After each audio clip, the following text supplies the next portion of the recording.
Hai guys, welcome back again. It's me Angelica. So, di video hari ini aku pengen sharing seputar internship di China atau magang di China.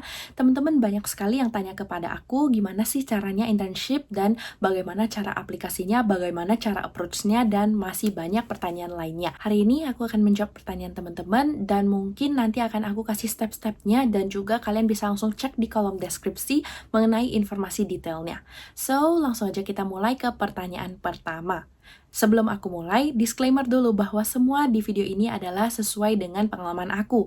Jadi kalau misalnya nantinya ada perbedaan ya mungkin itu karena perbedaan peraturan baik juga dari company, dari sekolah, ataupun dari negara China itu tersendiri. Pertanyaan pertama adalah, apakah bisa magang di China untuk mahasiswa asing?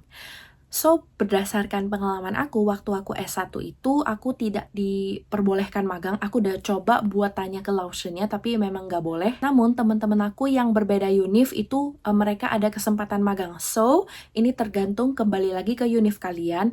S1 itu ada beberapa jurusan yang memang mewajibkan magang, tapi untuk di jurusan aku dan di sekolah aku, International Economy and Trade, di NCUT itu tidak dibutuhkan. So, teman-teman bisa langsung saling menanya aja kalau misalnya memang ada orang Indo di univ itu. Kemudian kalau untuk S2 memang ada kewajiban untuk magang. That's why aku magang kurang lebih 6 bulan supaya aku bisa tamat S2. Nah, untuk magang sendiri, aku pernah magang di industri finance, industri e-commerce, dan juga industri forex. Ada juga buat di bidang translation dan masih banyak lagi. Menurut aku, kalau misalnya teman-teman ada kesempatan untuk magang, silahkan dicoba aja karena ini tuh kesempatan yang emang nggak bisa dibeli pakai duit.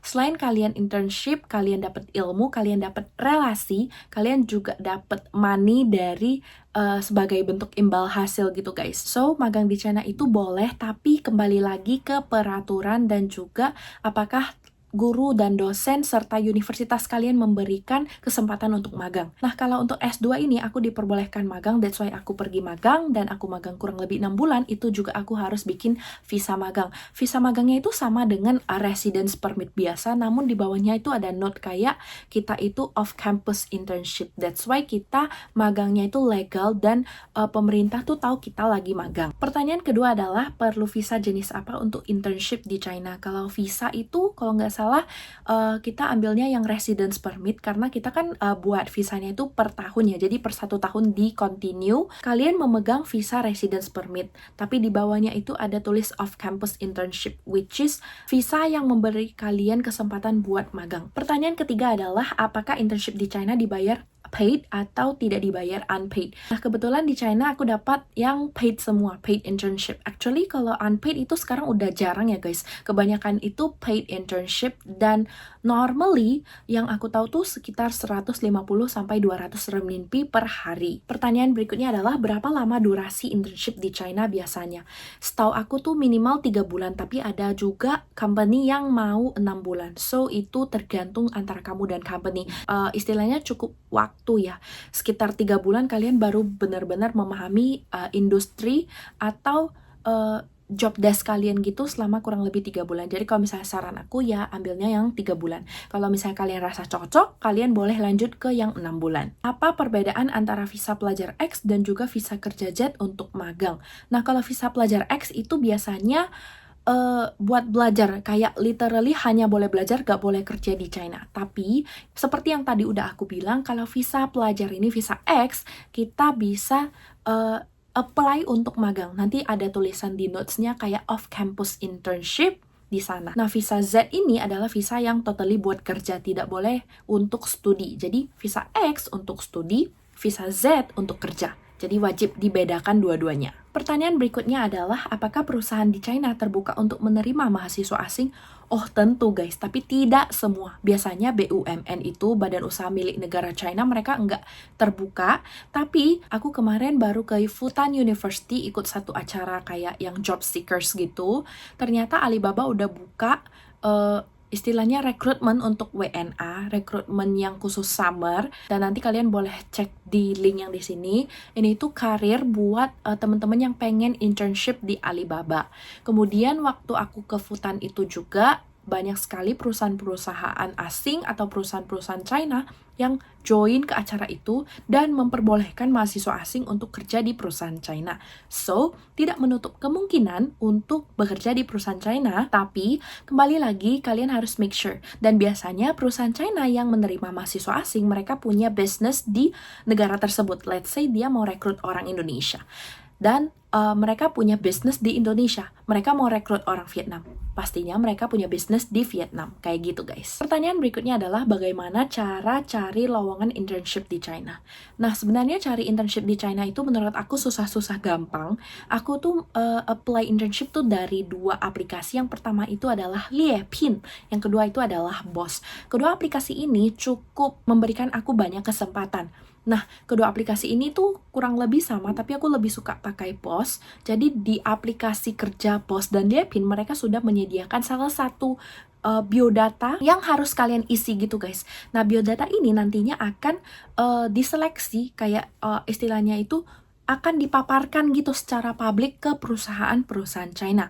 Bisa saja perusahaan-perusahaan China ini yang approach kalian, tapi tidak menutup kemungkinan kalian juga bisa apply ke perusahaan impian kalian. Kayak misalnya waktu itu aku apply ke Pinduoduo, perusahaan impian aku, tapi walaupun tidak diterima, tapi kayak menurut aku, as long as you try, tidak ada yang akan mengkhianati hasil. Pertanyaan berikutnya adalah, apakah perlu surat izin dari universitas untuk magang? Perlu banget guys, karena sekolah perlu tahu kamu ngapain aja dan sekolah akan terus mengecek kayak even kamu tinggal di luar, sekolah juga akan tetap memonitoring kamu. So, waktu kalian mau magang, usahakan nih buat punya visa magang. Nah, beda ya dengan teman-teman yang ada beberapa temen aku yang ngambil pekerjaan kayak tour guide yang cuma sehari itu mungkin ya udahlah gitu kan. Pertanyaan berikutnya adalah apa saja dokumen yang dibutuhkan untuk apply internship di China. Yang pertama kalian harus punya valid passport. Yang kedua itu kalian harus punya satu surat, istilahnya surat rekomendasi dari sekolah di mana kalian akan magang. Kemudian yang ketiga adalah surat dari perusahaan yang akan merekrut kalian untuk magang serta tanggalnya. Kemudian ada juga satu lagi fotokopi bagian visanya, itu kalian harus lampirin juga. Itulah 4 dokumen yang awal yang wajib kalian punya. Terus ini cuma tambahan aja, kalau kalian punya 学生证 atau ID card buat mahasiswa itu juga bisa ditampilin. Dan kalau misalnya kalian tinggal di luar, itu dibutuhkan kayak temporary residence gitu, dimana guru tuh harus tahu kamu tinggal di mana kayak gitu. Dan itulah 2 dokumen tambahan kalau misalnya kalian pengen apply internship di China. Pertanyaan berikutnya adalah apakah magang bisa dijadikan syarat kelulusan? Kalau ini aku kurang tahu ya guys, tapi seperti yang udah tadi aku bilang, kalau pas S2 aku tuh wajib, jadi ini tuh salah satu kewajiban aku supaya aku bisa lolos dengan baik. That's why aku magang 6 bulan. Pertanyaan berikutnya adalah bagaimana proses wawancara internship di perusahaan China? Kebetulan aku dapat internshipnya itu wawancaranya cuma 1-2 kali aja. Jadi menurut aku cukup gampang as long as you have prepared.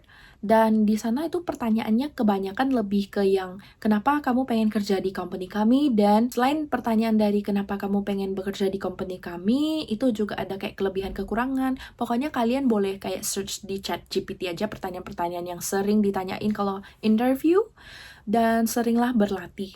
Kalian juga harus prepared, kebetulan karena di CV aku tulis aku bisa English, Chinese, and Indonesian.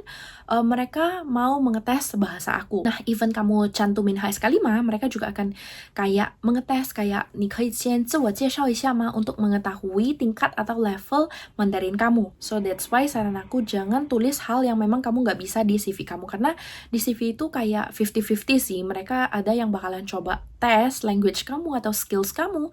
Tapi ada juga yang kayak ya udah as long as your interview is good dan mereka memang lagi butuh, mereka akan tetap merekrut kamu. Pertanyaan berikutnya adalah perlu bisa bahasa Mandarin nggak untuk internship? Kalau menurut aku sih perlu ya guys, karena Mandarin itu alat komunikasi kamu, so you talk with other people itu pakai Mandarin, terus kamu mau ngapain aja juga pakai Mandarin. Ini negara China guys, all is about Mandarin.